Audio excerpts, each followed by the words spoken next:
Well guys, good morning, good afternoon, and good evening to all. Welcome to Hartung Family Farms. Just a quick interjection, guys. If you do like the video, be sure to hit that subscribe button. Be sure to like it if you guys actually like it. It really does help me out. And be sure to comment if you guys have any questions. I do my best to respond to every single one. And thank you to all my new subscribers. It really means a lot, guys. I hope you guys enjoy.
Just a disclaimer though, guys, I was invited up to their farm. I didn't just show up randomly.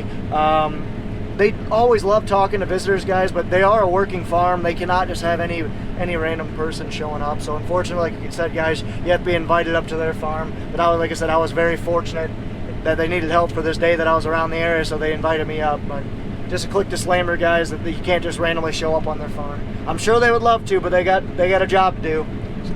Well, here comes Scott and the Fummins.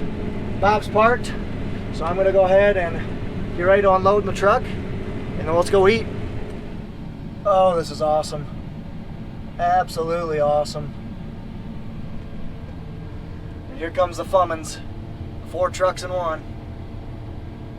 Hey, he just waved. So we'll empty our grain tank, head in to go eat. There's the International. Woohoo! Haven't seen that thing out in the field yet. Sweet. He says, hey, now, they aren't doing that anymore. Alrighty, so now here's the fun part, guys. We're gonna go get a brand new Underfirth cart prototype, only 2 made. We're gonna go pull with the big bud to get it over here. Let's go figure it out.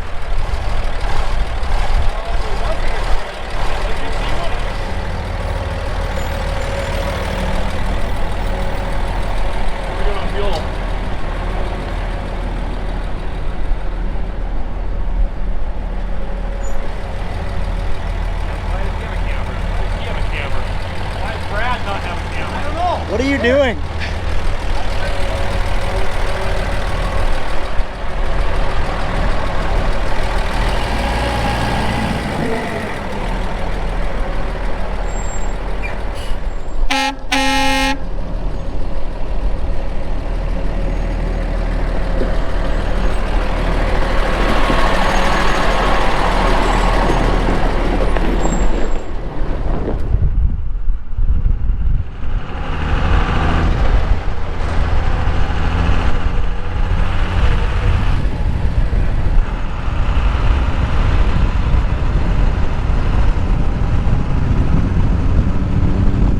Alrighty guys, we got a treat right now, so we're kind of I'm double recording right now. I'm actually liking this a lot. This is working out good. I'll say so that way Nick can do his all fancy schmancy stuff. Everybody to go to Ron's channel and watch this stuff because this is perfect. It's like an inside view of the inside view. It's exactly like, you know, the behind the scenes you do in movies. That's what this thing is basically.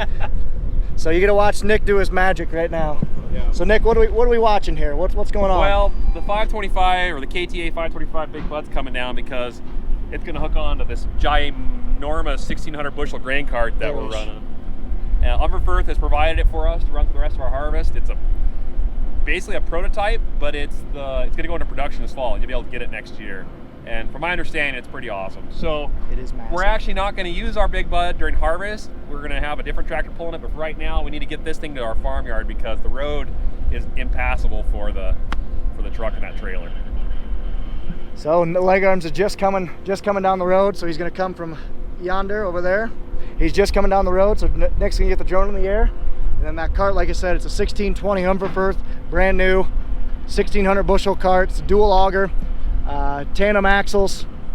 I'll let the Unported, we got a couple Unported guys here, so they'll kind of be explaining a little bit more about it, but let's watch Nick take this thing off. Yeah, watch me cut my fingers off right now. Only when the camera's, what were we just saying about when the camera happens? When the camera was on? It's always right now. Oh, I forgot, I gotta change my controls. Yeah. We're still on the other ones. Still on the rookie version. So if you take a look, usually you guys don't get to see this angle because this is usually when he's actually making his magic. Yeah, and I just realized there's two sets of power lines crossing this road. I just went through both of them. Like, oh, there's a power line. Oh, there's another power line. Good thing I was just like a couple feet above it. Gosh. So I'm taking it a little easy. Actually, I'm going to drop down here and get close to him. Again, kind of dual footage. What's crossing the road right now? You can kind of see the drone just right to the right of the bud. We're actually sitting right here, right next to it. So there's the drone. I don't know if you guys can see it, but that is a sweet looking cart. Yeah, it's gigantic. I probably should go. I'll drop down here. Let's fall back down. That's awesome. So Nick, what's your strategy when you're flying your drone? Well, try to get an idea of your surroundings before you enter the area. Keep that as a mental note in the back of your head, because when you're sideways strafing, that's how you wreck drones. It's always when you're strafing. You don't fly head on into things, you fly sideways into things, or you back into things. So get an idea of that, and then just try to just be real gradual with your stick movements. I mean, you just got to be really slow. The last thing you want, which makes filming look unprofessional, is jerky movements, and I do it too. But if you can keep things fluid and smooth, especially edit out those things too. If you have like a jerk and then it's smooth, edit up to that jerk spot and then go, I don't know what's the correct term, jerk. Yeah, jerk in the control. Nudge. Yep. Yeah, nudge. Anyways, so that's my recommendation, and I'm not perfect at it, but it is a way to do it. And one good recommendation he gave to me a little while ago was actually to turn down your stick sensitivity.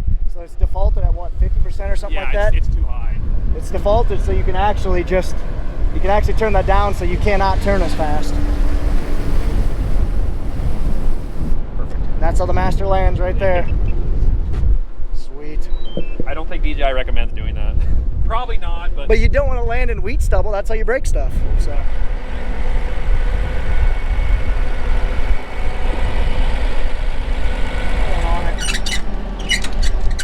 Might not drop it down enough. And I can actually lift that drawbar up a couple inches too.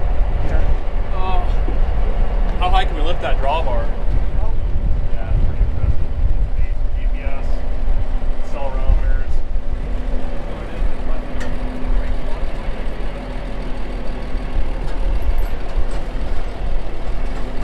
You want to move those tires so they don't get crushed? Or those blocks? Okay.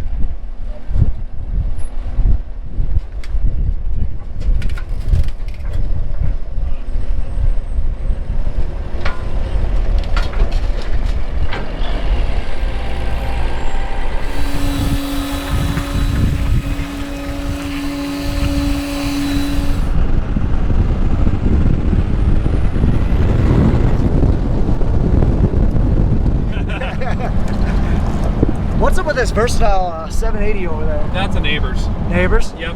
There's a couple pieces in here that we don't run, and that's one of them. Okay. And yeah, it's a nice tractor. He does a lot with that thing. Sprays with it, seeds with it. Really? Sprays? A lot of those Versatiles around this area. There's quite a few 800s and 900s. Okay. 950s, 850s, 800s. I don't know all the numbers though, but it's surprising how many you'll see run down here. A lot of them. Yeah. Makes sense. And a lot of guys just put a blade on them, use it for snow or stuff in the winter. But Alright guys, so the story behind this is Unported got in contact with Nick. So they basically sent him out a prototype 1600 bushel grain cart, tandem axle. It's Unported's second biggest tandem axle grain cart. Their biggest is like a 2,000 bushel. So they're gonna try it out. It's gonna be Welker's first grain cart, and I've been telling them they're gonna absolutely love it. Like with a grain cart, you effectively add a half a combine. At least my rule of thumb is you effectively add a half a combine, because instead of the combine stopping, running over the truck, dumping, running back, and then keep going, the combine can just keep on rolling. So grain carts are pretty cool. I'm a big fan of them, that's for sure. So let's get the bud coming in. It's pretty cool. Nick's got already got the drone flying watching it, but this thing is a sick color combination. That's good. So how does this thing shift? This is it's a fuller transmission, just like a truck. Oh really? It's a 13 speed. Oh, it's a legit 13 speed? It is a 14.613. This is a smaller one. It came with a smaller one. We put a heavier one in it. Okay.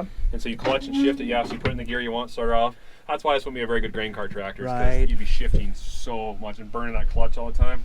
That But makes for sense. seeding big fields with an air drill, That's all you once need. you get rolling, you leave it in the gear. You rarely take it out of gear unless you stop. Right. And this clutch, we just replaced this spring. Mm-hmm. And a clutch will run you probably, I bet we replace them every 20 years. Wow, that's a long. 15, 20 years. That's a good time. Yeah, I mean, it's just, it all depends too on the operator, how aggressive he is on, we let it just about kill the engine when we let the clutch out. You guys are in for a treat. You're gonna watch leg arms do his thing. What are we doing here, Scott? Makeshifting a bracket for a very critical device. Extremely. It flaps in the wind and it gives us So much joy. so much joy. Yeah, I like it. Otherwise known as a flag. So this is Scott's happy place right now. Don't know the numbers, so I'm not going to pick it See, up. he's not even. He doesn't even answer his phone here. Like I don't. you mess with Scott and his. I am a rude individual. Very rude. Let's bring this here.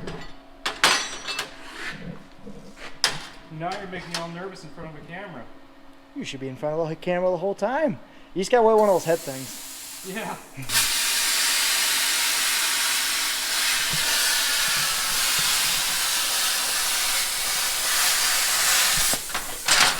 That is awesome.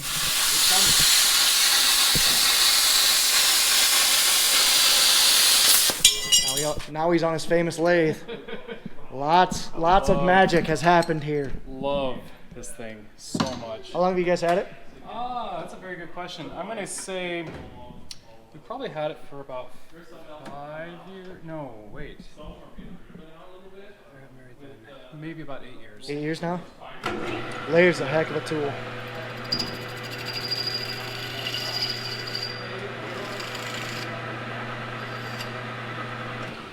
So those Either take it to a grinder and slowly spin and grind off that edge and take off that berm, or put it in a lathe and do it in about 30 seconds. that's exactly what I was thinking. So all a lathe is basically this thing spins whatever your part is extremely fast, and you have a very stout stationary member that comes in and does all your grinding. And you have a couple very precise essential coordinate movers. So it moves you in and out, forward and backward, up and down. So you can move all 3 dimensions. So it's a pretty, they're usually expensive machines, but you can do a lot with them. And you guys have seen the products, because those tractors probably wouldn't have happened without these pieces of equipment.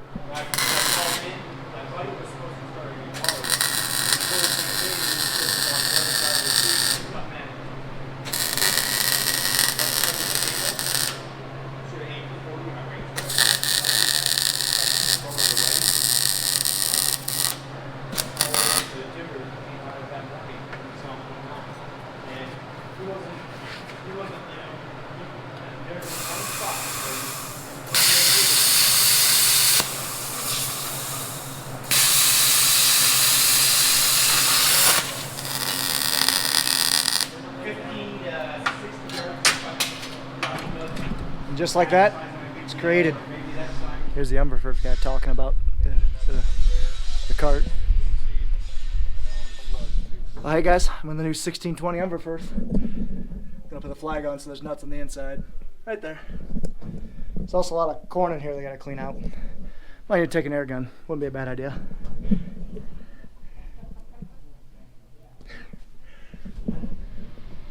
Alright, come on. Wanna go? You know he wanted to go. I gotta have somebody ride shotgun. That's exactly right. Kobe's a sweet dog. He's riding shotgun right now.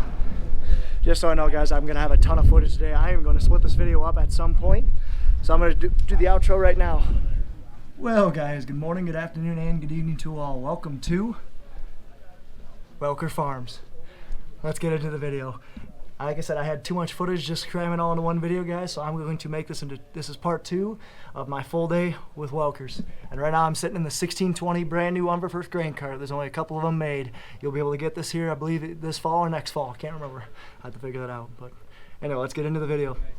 That is a large leaf blower.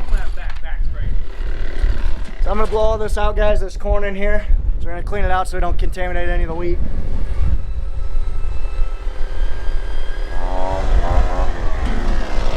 Just the trigger? Let's go.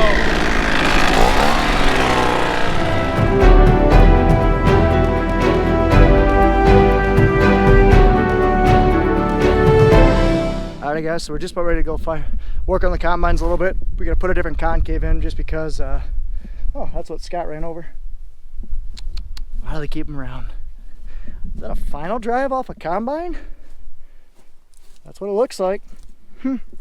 But anyway, so they're gonna go, might be heading over to the combines to go fix some stuff. But anyway, I wanted to check out this thing, the Mutant mower. So it's just an old 3-point hitch mower. They just put a drive line on, which I should ask him what it's actually on. Like, what's the drive train? Is it a Wren or? I am not even sure, but this thing looks awesome. Guys, high quality seat. Just beautiful. I love it. Yeah, this thing's pretty neat. It'd work. So I think this is how you engage it, because I'm seeing the drive change a little bit. Did I just hear a cat? Top. Okay. Bottom. Sweet. Can we take the wrench? Yes. I actually probably just Better go. Come on, it's going away. Ah! Ah! Sweet. That'll work nicely. Custom brackets by Leg Arms. Well, that's fancy. That's pretty cool. What's nice about these big bugs is they're pretty open. Like, I've never been able to go in here and see this. That's awesome. Don't mind if I do then. Sorry guys, I don't know why there's glare, but is this the seat you're gonna be using? Yep. Nice. I like it. That's right, that's where that seat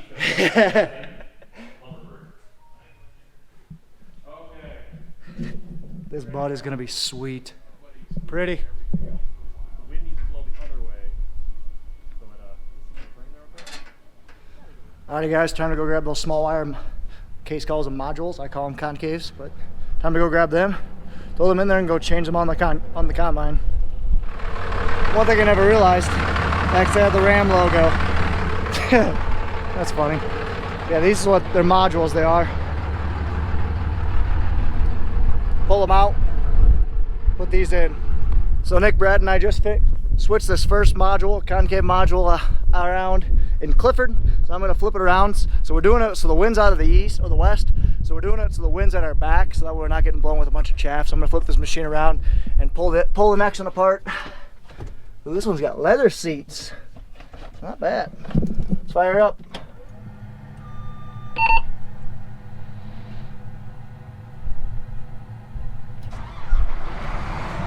Sweet, let's go. This is why you work upwind. I don't know if you can see it very well, but all this chaff and stuff is just blowing on the downwind side, so. This way I'm gonna flip it and start taking it apart and blow it off on this side. So what I'm doing is pulling this front cover off, and Now I'll take a leaf blower, blow all that out. We're gonna replace this large wire, replace it, put a small wire in.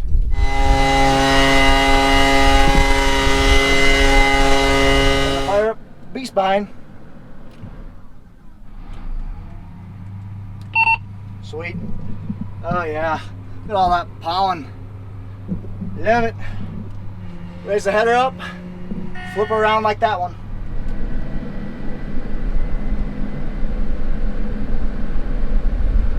These things can turn pretty quickly. I don't know if it's just a two-wheel drive system or this machine, but it's got an awesome turning radius.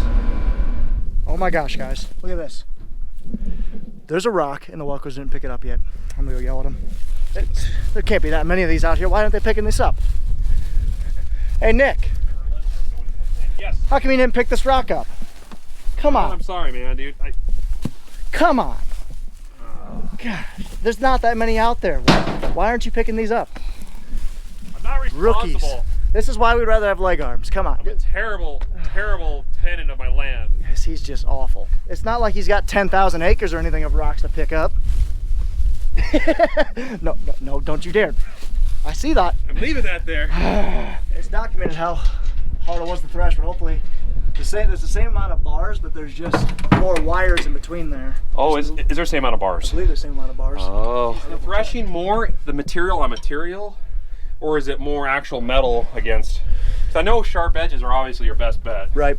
It's mainly material and material, but having those sharp edges just basically gives you an interruption. Okay. That interruption in your flow, and that interruption in your flow, and the rotor having to kick back going. The rotor having to kick it back into gear. That's what gets you threshing.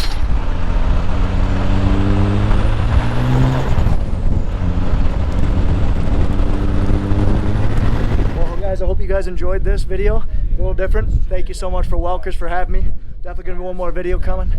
But thank you guys so much for watching. If you guys did like it, be sure to like, comment, and subscribe. Follow us on Facebook and Instagram at Hartung Family Farms. And thank you guys so much if you guys are from Welker's channel.